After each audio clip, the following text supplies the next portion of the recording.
چھری چلانی پڑی کیونکہ عشق بڑا مضبوط تھا۔ صفدر صاحب 2 سال شادی کے بعد جو ہے وہ سعودی عرب سے واپس تشریف لاتے ہیں اور اپنے گھر اس لیے تشریف لاتے ہیں تاکہ میں سرپرائز دوں کہ میں آ گیا ہوں۔ شہناز ان کی مسز ہیں، 3 بچے ہیں ان کے۔ یہ جب پاکستان میں تھے تو کرانے کا سٹور کرتے تھے۔ شہناز بی بی نے سوچا کہ اس کو سعودی عرب اپنے بھائی کے پاس بھجوا دوں، وہاں یہ کام کیا کرے۔ جب وہ وہاں کام کرتا رہا تو پیسہ بڑھانا شروع ہو گیا، گھر بدل گیا، اسکول بدل دیے، گاڑی آ گئی، پک اینڈ ڈراپ شروع ہو گیا۔ خاتون نے جا کے بچوں کو پک اینڈ ڈراپ شروع کیا اور پارکنگ میں جب ویٹ کر رہے ہوتے ہیں تو وہاں پہ ایک طارق صاحب ہے، ان کے ساتھ دوستی ہو گئی۔ اب طارق صاحب کے ساتھ دوستی کا معاملہ یہ بنا کہ اس نے سوچا کہ طارق کے ساتھ دوستی کرنے کا طریقہ ایک واحد ہے، اور وہ یہ کہ صفدر صاحب جو ہیں ان کو راستے سے ہٹایا جائے اور ان کو گلے پہ چھری پھیر کے رات کو سوتے ہوئے فارغ کر دیا گیا۔ اب وہ 3 سال کی شادی کے بعد جو 3 بچے ہیں ان کا کیا بنا ہوگا یہ پولیس رپورٹ میں نہیں لکھا ہوا۔ دو واقعات اور سنو۔ اوکاڑا کے 3 بچے جو اپنے شوہر سے لے کر خلا کر کے خاتون آئی، اس نے جب اپنے بھائیوں کے گھر رہنا شروع کیا تو اپنے گھر میں بھائیوں کے ساتھ اس نے جو کام شروع کیا کرنا، بھائیوں کی غیرت دیکھی اب کیسی ہے۔ جہاں جہاں ان کی بہن جا کے یہ 2 نمبری کرتی تھی، یہ وہاں جاتے تھے اور ان سے کہتے تھے کہ یار ہماری بہن ہمارے قابو میں نہیں ہے، خدا کے واسطے تم پیچھے ہٹ جاؤ۔ وہ کہتے تھے اپنی بہن کو سمجھاؤ۔ جہاں سے خلا لے کے آئی تھی اس شوہر کو بھی نہیں پتا تھا کہ خلا ہو گیا ہے، یہ آپس میں چکر چلا کے خلا لے کر خاتون آ گئی تھی۔ پھر یہ خواہش سے حاملہ ہوئی، 7 ماہ کی حاملہ نے دوائیاں کھائیں جس شخص سے اس کی دوستی تھی، بچے کو بھی مارا اور خود بھی مری۔ ردا فاطمہ کا واقعہ ہم کل ڈسکس کر چکے، 3 بچوں کی قاتلہ، لیکن ہم سمجھتے ہیں کہ اس کے اپنے بڑے مسائل تھے۔ 763 فون کالز ان 45 ڈیز، اس کا مطلب کہ پر ڈے وہ تقریباً 9 سے 11 گھنٹے جو ہیں وہ کال پہ رہتی تھی۔ پھر میں ابھی یہ واقعہ بھی نہیں سماتا سمینا کا، جس نے 3 سال کے بعد رمضان سے شادی کی اپنے بچے لے کے، اور رمضان نے بیوہ سمجھ کے شادی اس لیے کی کہ اس کے بچے ثواب ہوگا، اور اس ثواب کرنے والے آدمی کو پھر اس نے اپنے کزن کے ساتھ مل کے قتل کر دیا، کیونکہ کزن جو تھا وہ اسی گھر میں آتا تھا جس میں رمضان رہتا تھا۔ اب یہ سارے واقعات ہدیتاً اس لیے پیش کیے ہیں کہ آپ کو یہ محسوس نہ ہو کہ میں کوئی ایسی بات کہہ رہا ہوں جس میں کہ صنف نازک کے اوپر میری انگلی اٹھ رہی ہے۔ میری انگلی بالکل نہیں اٹھ رہی، میں بھائی ڈرتا ہوں اور میرے ہاتھ جڑے ہوئے ہیں، لیکن یہ واقعات اس ملک میں ہو رہے ہیں اور یہ چند دنوں میں ہو رہے ہیں، یہ کوئی مہینوں سالوں کی بات نہیں ہے۔ پھر ہم کہتے ہیں کہ جناب معاشرہ ویسٹ کا بڑا خراب ہے، وہاں پہ بڑی آوارگی ہے۔ بھائی ایک واقعہ ہو جائے نا تو سارا شہر جو ہے وہ ہل کے رہ جاتا ہے۔ میرے ساتھ بہت ہی خوبصورت مہمان بیٹھے ہیں، علامہ محمد عبداللہ ثاقب بھائی۔ السلام علیکم ثاقب بھائی، خیریت سے ہیں آپ؟ انتہائی محترم پروفیسر نرید فاطمہ ہمارے ساتھ ہیں۔ السلام علیکم فاطمہ۔ اور انتہائی محترم حسن رضا باقر بھائی۔ پہلے تو میں حضرت آپ سے شروع کرتا ہوں۔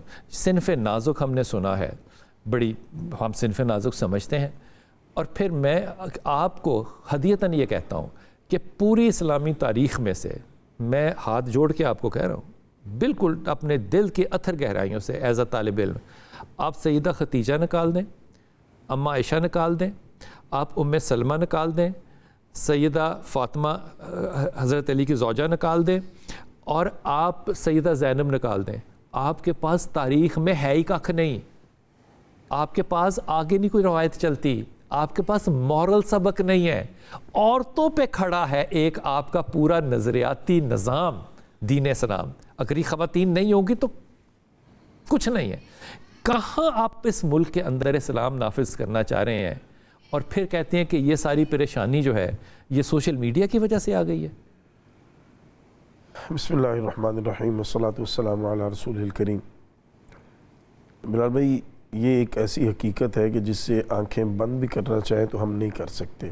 اس وقت یہ اس معاشرے کا ایک وہ بھیانک چہرہ ہے کہ جس کی طرف اگر آج بھی ہم توجہ نہیں کریں گے تو ہم سب پہلے بھی مجرم ہیں، مزید مجرم بنیں گے۔ یہ چہرہ ہے ثاقب بھائی، پہلے تو یہ بتا، یہ چہرہ ہے، یہ چہرہ ہے۔ ہمیں غلط فہمی تو نہیں ہو رہی؟ نہیں، بالکل کوئی غلط ہم فہمی، الزام لگا رہے ہوں؟ نہیں، کوئی غلط فہمی نہیں ہو رہی۔ اصل میں چیز پتہ ہے کیا ہے بلال بھائی، ہر دور میں انسان جو ہے نا وہ خواہشوں کے پیچھے بھاگا ہے، اس میں کوئی دو رائے نہیں ہے۔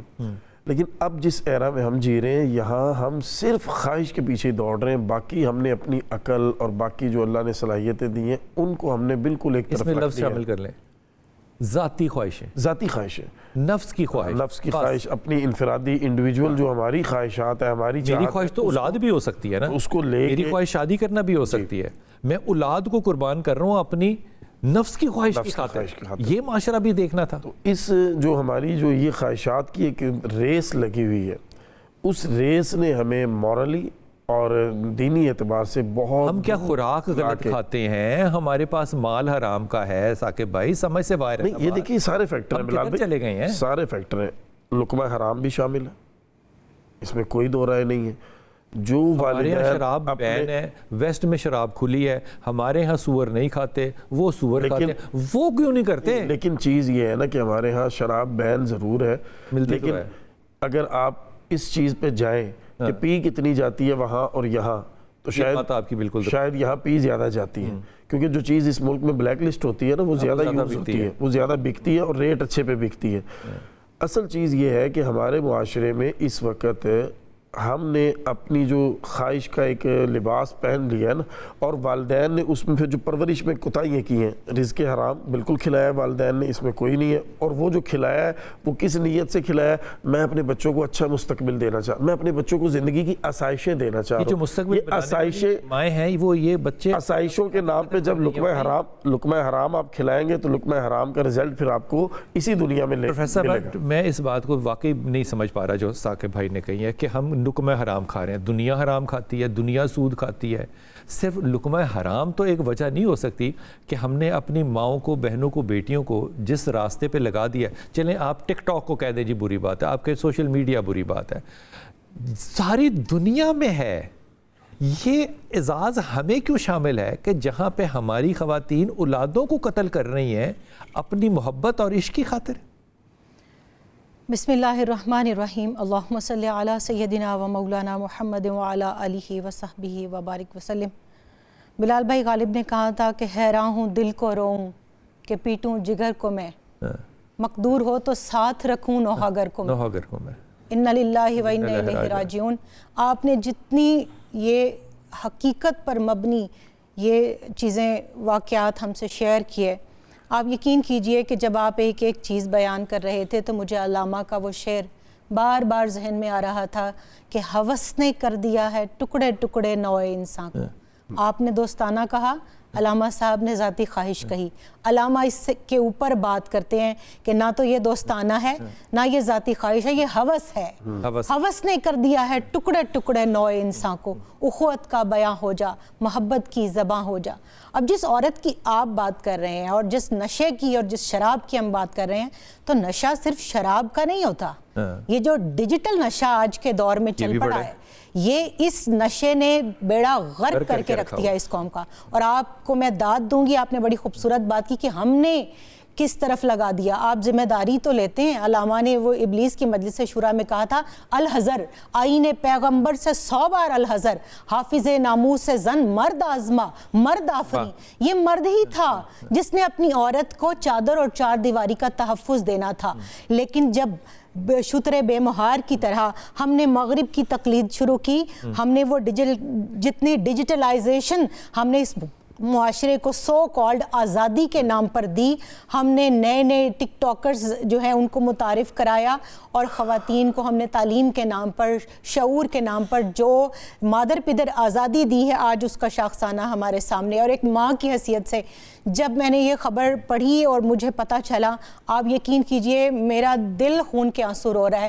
اور کسی ایک پروفیسر کا ایک جملہ میرے ذہن میں آ رہا تھا، انہوں نے کہا تھا کہ صرف جنم دینے سے کوئی عورت ماں نہیں بن جاتی، وہ عورت جو اپنے بچوں کو قتل کر سکتی ہے وہ ماں نہیں ہو سکتی، بلکہ میں تو کہتی ہوں وہ انسان بھی نہیں ہو سکتی۔ صحیح بات۔ اور آج تمام ماؤں کی طرف سے میں یہ کلیم کروں گی، میں یہ مطالبہ کروں گی کہ وزیر اعلیٰ پنجاب اور عدلیہ اور جتنے بھی ہمارے سو کالڈ صاحبان اقتدار ہیں، انتظامیہ ہے، آئی جی صاحب ہیں، وہ ان خواتین کو بالکل نہ چھوڑیں، ان کو وہ سزا دیں کہ ان کو عبرت کا نشان بنا دیں۔ اس میں یہ جب بہن بات کر رہی ہیں تو پہلے تو میں ان سے نا پروفیسر صاحبہ اور پروفیسر صاحبہ جیسی خواتین سے پہلے تو میں کیا کہنا چاہیے معذرت کرتا ہوں، کیونکہ ہمیں نا ہمیشہ بتایا گیا تھا کہ یہ خواتین نا پسماندہ ہیں، ان خواتین کے پاس تعلیم نہیں ہے, ان کے پاس عقل نہیں ہے, ان کے پاس شعور نہیں. شعور ان کے پاس ہوگا جو کہ اوپر کی 5% کی کلاس ہے. آج پتہ چلا کہ وہ 5% تو پاکستان میں بھی رہنا نہیں چاہتی, اور ان لوگوں نے بیڑا اٹھا لیا عقل کا, دانش کا, ادب کا, اقبالیات کا, مذہب کا. تو رجوع تو کرنا بنتا ہے. مجھے بتائیے کہ ماں کے پاؤں کے نیچے تو آغا جی جنت ہے. جب ماں یہ کام کرنا شروع کر دے کہ اپنے عشق کی تکمیل میں قاتلہ بن جائے, تو ہمارا پہلا رد عمل پتہ کیا ہوتا ہے کہ کمبائنڈ فیملی میں رہ رہی تھی, پریشر بڑے زیادہ ہوں گے. اب یہ جو واقعہ اچھرے کا پیش آیا نا, اس میں خاوند کو پتہ تھا کہ اس کا جو لفظ کیا استعمال کروں, اس کا دوست جو ہے وہ جنگ کے اندر بیٹھا اور یہ اس سے باتیں کرتی ہے. وہ اس کو روک نہیں سکا. وہ کہتا تھا اچھا تو باتیں کرتی رہے, طلاق نہ لے, بچے برباد ہو جائیں گے. اب اس جگہ معیار آدمی کا بھی گرا ہے. اس جگہ جو کیا کہنا چاہیے جگرا ہے, ایک کیا کہنا چاہیے بدماشی اور آوارگی کا ایک تمتنا ہے, وہ خاتون کے اندر بھی موجود ہے اپنی جگہ. یہ سارا معاشرہ میں نے اور آپ نے پیدا کیا ہے نا, یہ ہماری پیداوار ہے نا. ہم کہاں غلط ہو گئے آقا بھائی؟ بسم اللہ الرحمن الرحیم. دیکھیں بلال بھائی, جو آپ نے بہت خوبصورت حدیث سے ہی بات شروع کی کہ الجنت تحت اقدام الامہات, کہ جنت ماں کے قدموں تلے ہے. اگر اس میں بھی ہم غور کریں کیا کیا جنت ماں کے قدموں تلے ہے, اس لیے کہ ماں کے قدموں سے ماں کی رفتار کا پتہ چلتا ہے, اور ماں کی رفتار سے اس کے کردار کا پتہ چلتا ہے. یعنی اگر ماں اپنے کردار کی ضمانت دے دے کہ وہ جنتی ہے, تو نبی نے کہا میں اولاد کی ضمانت دیتا ہوں. تو یہی ہے کہ جو ماں اپنے قدموں کے ذریعے اپنے رفتار اور کردار کو بہتر نہیں ثابت کر سکی, تو اس کا مطلب یہ ہے کہ وہ آگے اولاد کو کیسے جنت کے لیے تیار کر سکتی ہے. اور اس میں ایک میں یہ سمجھتا ہوں کہ دوسرے زاویے سے یہ جو گھر ایک ریاست کی صورت میں ہے, اس ریاست کا سربراہ کون ہے؟ باپ ہے, اس خاتون کا شوہر ہے. جب وہ ہی یہاں پہ ڈھیل دے رہا ہے تو اس کا مطلب یہ اب ریاست کا نظام میں گڑبڑ برباد ہو گیا. اور عام طور پہ جو بھی ایسے کیسز ہوتے ہیں جب شوہر وہاں پہ تھوڑی ڈھیل دے رہا ہے, اسے پتہ ہے, اور اس کو حدیث میں ایسے مرد کو شوہر کو دیوس کہا گیا ہے, بے غیرت کہا گیا ہے. یعنی جس بندے کی اپنی غیرت مر چکی ہے, تو اس کا مطلب یہ ہے کہ اس کے گھر کے اندر تک دہلیز تک برائی پہنچ. وہ غیرت دکھائے طلاق دے تو ظالم. اب یہ بھی تو مصیبت ہے نا ایک, کہ اس نے طلاق دے دی, 3 بچے تھے, بیوی کو طلاق دے دی. بیوی کے پاس آپشن ہے خلا لینے کی, وہ خلا بھی نہیں لینا چاہتی. وہ قاتلہ جب بن جاتی ہے تو پھر دور جاہلیت کے اوپر جو ہم الزامات لگاتے رہے ہیں, آج ہم دور جاہلیت سے زیادہ گرے ہوئے لوگ نہیں ہیں. میں وقفے پہ جاؤں گا, واپس آ کے جو ہے یہ بات یہیں سے شروع کروں گا. دور جاہلیت کو ہم اتنا برا کیوں سمجھتے ہیں جبکہ ہمارے ہاں بچے جو ہیں وہ عشق کی خاطر قتل ہو رہے ہوں؟ تاریخ میں پوچھوں گا کہ کوئی ہے ایسا واقعہ کہ کسی خاتون نے عشق کی خاطر اپنے بچے جو ہے وہ چھری سے کاٹ دی ہو؟ واپس آئیے. بسم اللہ الرحمن الرحیم. جناب, بات ہو رہی ہے کہ آج کے معاشرے کے اندر جو عورت پل بڑھ رہی ہے یا بڑی ہو رہی ہے یا بن رہی ہے یا آئندہ کی ماں ہوگی یا اس وقت موجودہ ماں ہے, وہ قاتلہ کیوں بنتی چلی جا رہی ہے؟ اب یہ میں جو لفظ استعمال کر رہا ہوں, ظاہر ہے اس کے اوپر بھی آپ کو اعتراض ہو سکتا ہے کہ آپ کو جنرلائز نہیں کرنا چاہیے. مصیبت یہ ہے کہ آج آپ سوشل میڈیا کھول کے دیکھ لیجئے, اور آپ اس طرح کی ویب سائٹس پہ یا اس طرح کی نیوز پہ یا پوڈ کاسٹوں پہ جانا شروع ہوں, آپ کو لائنیں مل جائیں گی اس طرح کی, صرف لاہور شہر کے اندر, یا آپ علاقوں کو اسپیسیفائی کرنا چاہیں. یہ ہو رہا ہے, ہم اس کو ڈینائی کرنا چاہیں تو وہ ایک الگ بات ہے. نفس تو ثاقب بھائی سب کے ساتھ ہی ہے نا. حلال حرام کا تصور وہ مذہب کے طور پہ ہو یا قانون کے طور پہ ہو. مثال کے طور پہ ساری گورا سوسائٹی جو ہے وہ لیو ان ریلیشن شپ میں گرل فرینڈ بوائے فرینڈ رہتے ہیں, اور وہ girl friend boy friend declared ہوتے ہیں, اور ان کے بغیر نکاح کے بچے بھی ہوتے ہیں, اور وہ ریکارڈ میں بھی ہوتے ہیں. پھر وہ زندگی میں چاہیں تو نکاح کر لیں, چاہے تو نہ کریں. لیکن ان کی گرل فرینڈ بوائے فرینڈ میں بھی لائلٹی کا لیول یہ ہوتا ہے کہ وہ وہاں پہ ڈبل گیم نہیں کھیلتے. یہ نہیں, یہ بہت معیوب سمجھا جاتا ہے کہ آپ ڈبل کھیلیں. یہاں پہ ڈبل کھیلنے کا ہمارے ہاں جتنا بھی رواج آیا, میں بڑی معافی کے ساتھ کہہ رہا ہوں, یہ ٹاپ 10% میں نہیں آیا, یہ مڈل اور مڈل سے نیچے آیا ہے. ان ساری خواتین کی آپ جب تصویریں دیکھیں گے نا سوشل میڈیا پہ, تو یہ نقاب والی اور چادر والی ہے. تو ایک خاص وظیفہ ہوتا ہے اس کا کہ انسان اتنا بے شرم ہو جائے. نہیں بلال بھائی, دیکھیے زمانہ جو ہے نا جب وہ کروٹ لیتا ہے تو پھر لوگ اپنا انداز, اپنا رنگ ڈھنگ بدلتے ہیں. بہت پرانی بات ہے, 2001-2 کی بات ہوگی غالباً. اس وقت یہ ہمارے مشرف صاحب تھے تو نئی نئی اسمبلیز بنی. میں داتا صاحب حاضری دے کے واپس باہر نکلا تو وہاں پہ ایک خاتون کھڑی تھی, باقاعدہ انہوں نے نقاب کیا ہوا اور باقاعدہ بایا پہنا ہوا. تو میں قریب سے گزرا تو انہوں نے کوئی جملہ بولا. اچھا. میں نے توجہ نہیں کی. اچھا. میں نکلا تھا حاضری دے کے, پڑھ رہا تھا کچھ, میں نکل گیا. پھر کچھ دن کے بعد دوبارہ گیا تو پھر جملہ کانوں میں پھر پڑھا. اسی خاتون کا؟ کوئی اور ہوں گی, اور میں نے وہ یہ تھا کہ اگر آپ آنا چاہتے ہیں تو آ جائیں. اچھا, دربار میں؟ دربار کے باہر, وہ صحن میں نہیں, باہر گلی پہ, باہر روڈ پہ نکلتی. میں نے اس وقت اپنے ایم پی اے صاحب سے اچھے تعلقات تھے, ذرا ملاقات کی. میں نے کہا سر اس کو ذرا دیکھ لیں, دیکھیں کیا ہو رہا ہے. ایس پی کو کال کر دیں کہ یہ صفائی کرے یہاں سے, یہ ایک مرکز ہے, تو یہاں سے باہر نکلنا تو یہ تو.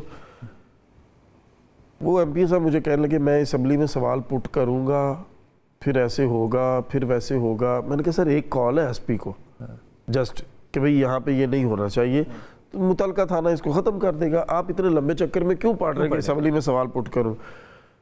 شاہ جی ابھی تک یہ نہیں ہو سکا. یہ نہیں ہو سکا, مجھے پتا ہے. ٹھیک ہے, یہ میں بات آپ کو بتا رہا ہوں حضرت داتا صاحب رحمۃ اللہ تعالی علیہ کے مزار کے قرب کی. عمرہ شریف کا اتفاق ہوا, حرم شریف کے قرب میں بھی.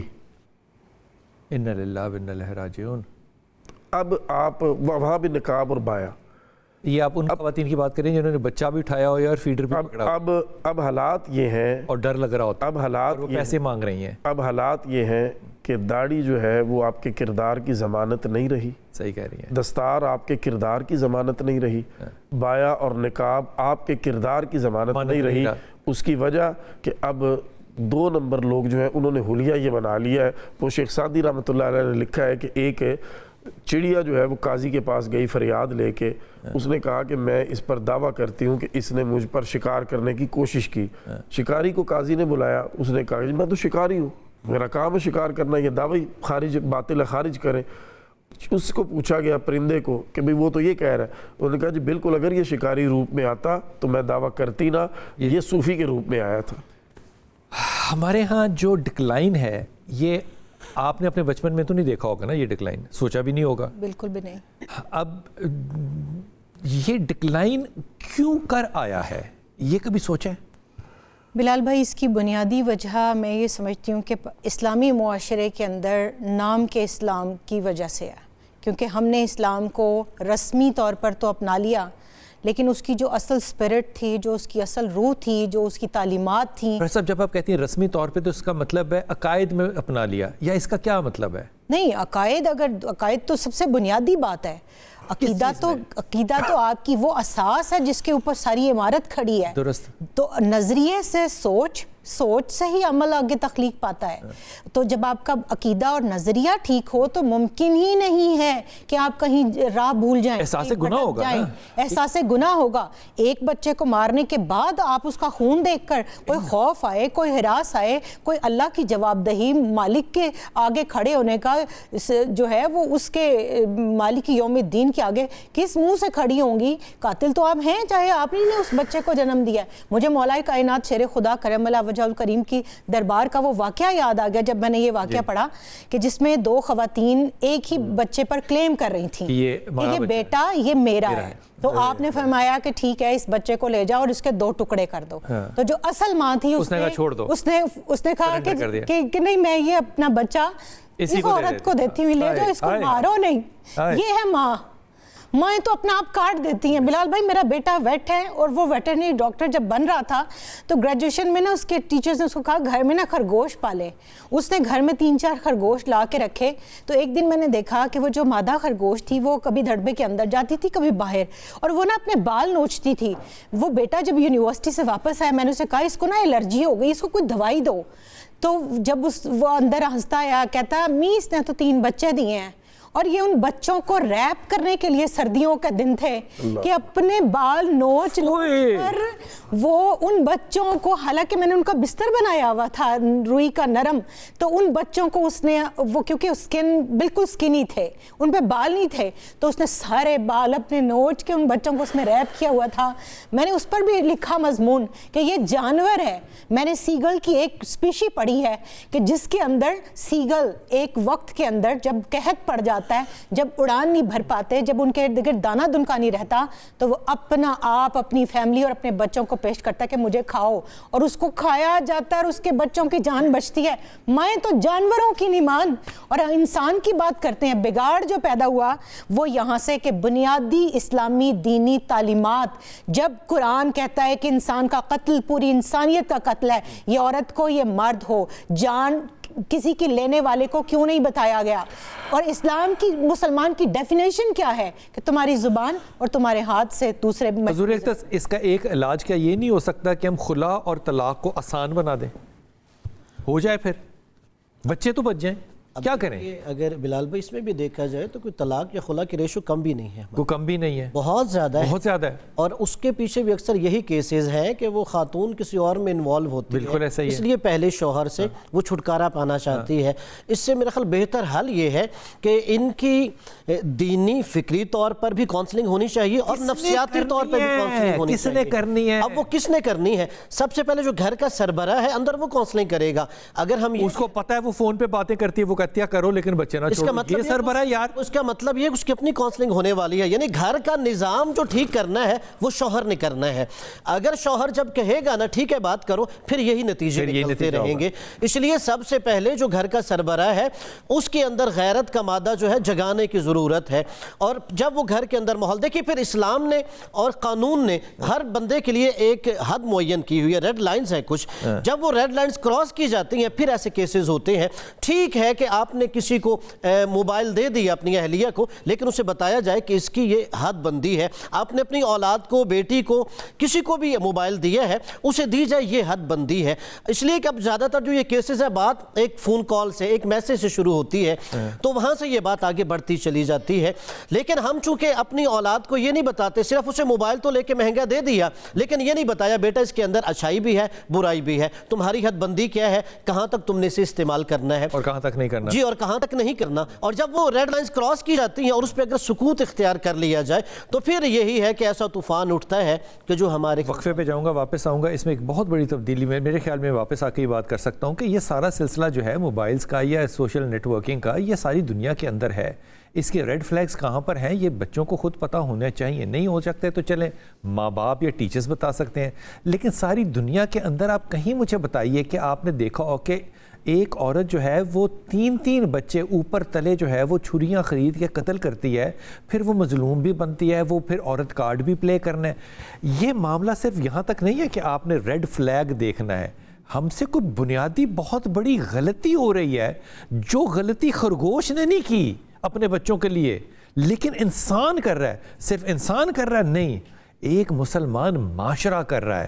ہمیں اس سارے معاشرے کو دوبارہ سے دیکھنے کی یا تو جرت نہیں ہو رہی, یا پھر ہمارے پاس کوئی ایسا سائنٹیفک میتھڈ ہی نہیں ہے کہ ہم سٹیٹسٹکس پیدا کر سکیں کہ ہم اتنی گراوٹ میں گرے کیسے ہیں. واپس آ کے بات کرتے ہیں. بسم اللہ الرحمن الرحیم. میں آپ کو بالکل ایمانداری سے بتا رہا ہوں کہ میرے پاس جتنے مہمان بیٹھے ہیں نا, اگر فرض کیجئے کہ میں کبھی ان کے بچوں کو خدا نہ خواستہ کسی بھی غلط کام میں دیکھ لوں تو میں لپڑ لگانے سے باز نہیں آؤں گا. اور اگر یہ آ کے مجھے کہیں گے نا کہ شاہ جی آپ نے لپڑ کیوں لگایا, تو میں ان کے اوپر بھی جو کروں گا نا حملہ, وہ بھی دیکھنے والا ہوگا. We act as a family, this is what we have learned. اگر آپ ایک جگہ بیٹھ سکتے ہیں, کھا سکتے ہیں, نمک شیئر کر سکتے ہیں, وقت شیئر کر سکتے ہیں, تو آپ کا حق بھی ہے اور فرض بھی ہے کہ آپ ایک دوسرے کے خاندان کی حفاظت کریں. مجھے بتائیے کہ جب اتنا ڈکلائن آ گیا ہے, اس کا حل کرنے کے لیے کون سا ادارہ ہوگا؟ اب دیکھیے اس میں کلکم راعن و کلکم مسئول عن رعیتہ, یعنی اس میں یہ ہے کہ جو بھی آپ کی رعایا ہے, مثال کے طور پہ جیسے باپ ہے وہ اولاد کا ذمہ دار ہے. اب یہ نہیں کہ ہم دیکھیں کہ کوئی یہ سرکاری ذمہ داری ہے یا مسجد کے مولوی صاحب کی ذمہ داری ہے. سب سے پہلے جو ہے یہ ماں باپ کی ذمہ داری ہے. جیسے ماں کی آغوش پہلی درس گاہ ہے بچے کے لیے.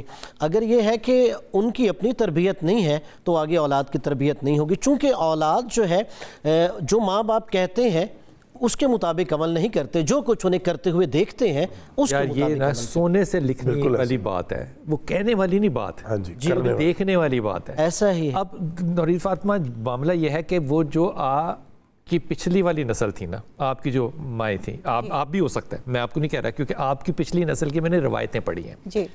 وہ جب پریگننٹ ہوتی تھی نا تو وہ قرآن پڑھتی تھیں، وہ تلاوت کرتی تھیں، وہ خیرات صدقہ کرتی تھیں، وہ منتیں مانتی تھیں، وہ یہ کام کرتی تھی۔ اب جو ہماری نسل ہے وہ ڈرامے دیکھتی ہے، وہ میوزک سنتی ہے، وہ کرتی ہے کوئی پتہ نہیں کون سے بیبی شاور کے کیا ٹائپ کی کوئی چیزیں ہیں نا، وہ شاوریں کرتی ہیں وہ یہ۔ اب جب ماں کی ذمہ داری جو ہے وہ مذہبی رجحان کے بغیر پرسیو کیے، بغیر کنسیو کیا اس نے، تو اگلی اولاد سے پھر آپ کی توقع جو ہے وہ یہی ہوگی جو یہ نسل ہم نے پیدا کی ہے۔ بالکل ایسا ہے، اور میں یہاں پر سب سے زیادہ قصوروار بھی اس لیے ماؤں کو سمجھتی ہوں کیونکہ نبی کریم صلی اللہ علیہ وسلم نے ماں کی گود کو پہلی درسگاہ قرار دیا ہے۔ تو اگر باپ یہ ذمہ داری پوری نہیں کر سکا اپنی بیٹی کو پڑھانے کی، اور بیٹی باشعور معاشرے کے اندر زندہ ہے، تو آج کل تو سوشل میڈیا کا دور ہے، یوٹیوب، ہر چیز، گوگل، ہر چیز، اب تو اے آئی آ گیا، قرآن پاک، تجوید، قرات، تفسیر، ترجمہ، سب کچھ ہمارے پاس، تاریخ ہمارے پاس موجود ہے۔ آپ اگر وقت کے دامن میں تنگی ہے، ورنہ میں یہاں پر آپ کو سینکڑوں وہ مسلم خواتین گنوا سکتی ہوں جنہوں نے اس معاشرے کی تعمیر و ترقی میں کردار ادا کیا۔ پہلی یونیورسٹی اس دنیا کی مسلم یونیورسٹی بنائی تھی۔ اور پھر آپ دیکھیے کہ آج کے دور کے اندر بھی ایسی مثالیں موجود ہیں، لیکن ہم زیادہ برائی کی طرف اٹریکشن ہے اس کے اندر، ہم اس طرف جاتے ہیں۔ تو سب سے پہلے جو بات علامہ صاحب کر رہے تھے کہ ماؤں کو اپنی گود کو ایجوکیٹ کرنا ہے، اسکلفل کرنا ہے، اور اس کے بعد اپنی ذمہ داری کو پہچاننا ہے کہ وہ تخلیق اور تعمیر میں اللہ کی نائب ہے زمین پر۔ دیکھیے بے نظیر میری آئیڈیل، بے نظیر نے اچھے بچے تربیت دی، بے نظیر کا کردار بے داغ۔ اب آج کے فوراً ایک جمپ لیتے ہیں آج کے دور میں فاطمہ جنہ کی طرف نہیں جا رہا، مریم نواز لکھی، وہ بھائی 24 میں سے 26 گھنٹے مصروف رہتے ہیں، لیکن صفدر جو ہے وہ با ادب بچہ ہے۔ یہ مائیں بھی تو ہیں نا یار، ان کی مسالے کیوں نہیں لیتی جو کہ سوشل میڈیا سے حکومت کر سکتے ہیں، تو اولادیں کیوں سے؟ جی جنید کتنا با ادب بچہ ہے نا، اس کا شادی میں اپنی ماں کے ساتھ آنکھیں جھکا کے کھڑے ہونا تھا۔ ابھی جس طرح بہن نے اشارہ کیا نا، میں اسی بات پہ اشارہ کر کے میں بھی بات کنکلوڈ کر دیتا ہوں۔ دیکھیے ماں کے قدموں تلے جنت، باپ جنت کا مین دروازہ۔ کیوں بتائیں؟ اس لیے کہ آپ باپ بن گئے یا ماں بن گئے؟ نہیں، آپ کے کندھوں پہ ذمہ داری تھی ان کی پرورش کی، تربیت کی، انہیں ایک اچھا انسان اور ایک اچھا مسلمان بنانے کی۔ جس نے بنایا اس کے قدموں تلے جنت ہے، جس نے بنایا وہ جنت کا مین دروازہ ہے، اور جس نے اپنی ذمہ داری سے منہ چھڑا لیا، منہ چھپا لیا، وہ اگر یہ کلیم کرتا ہے تو اس کو ذرا سوچنا چاہیے کہ آپ نے ذمہ داری، اپنی جو بھاری ذمہ داری تھی جس کے بعد یہ ریوارڈ تھا، آپ نے وہ ادا نہیں کی، تو پھر ریوارڈ کی طرف کیوں دعویٰ کرتے ہیں؟ میں کوشش کروں گا کہ اس آرگومنٹ کو دوبارہ کیا جائے اور کرتے رہنا چاہیے تاکہ ہماری آئندہ آنے والی نسلیں جو ہے کچھ سبق سیکھیں۔ اگر میرے سے پوچھا جائے نا کہ ایک حل کیا ہے، تو میں پتہ آپ سے کیا ہاتھ باندھ کے عرض کروں گا، برا نہ منائیے گا، میں یہ عرض کروں گا کہ خدا کے واسطے اپنے گھر میں تلاوت قائم کریں۔ آپ جب صبح اٹھتے ہیں نا تو آپ کو تلاوت کی آواز آنی چاہیے۔ اگر آپ اتنے بد نصیب ہیں کہ آپ کے گھر میں کوئی مرد اور عورت، کوئی بچہ جو ہے وہ قرآن پاک کھول کے تلاوت نہیں کر سکتا، تو آپ لوگ آج کل فون پہ تلاوت لگا سکتے ہیں۔ اب ایسے ڈیوائسز آ گئے جن کو آپ سوئچ میں لگا دیں تو 24 گھنٹے تلاوت کرتے ہیں۔ خدا کے واسطے اپنے گھر کے اندر برکت حاصل کرنے کے لیے، تعلیم و تربیت کا جو حاصل ہے، روح حاصل کرنے کے لیے اپنے گھروں میں قرآن کو آواز میں سننے کی کوشش شروع کر کے تو دیکھیں، پھر آپ کو پتہ چلے گا کہ اس کی برکات جو ہے وہ نسلوں تک کتنی دور جائیں گی۔ اپنی دعا میں یاد رکھیے گا، اللہ آپ کو سلامتی دے اور سلامتی بانٹنے والوں میں سے رکھے۔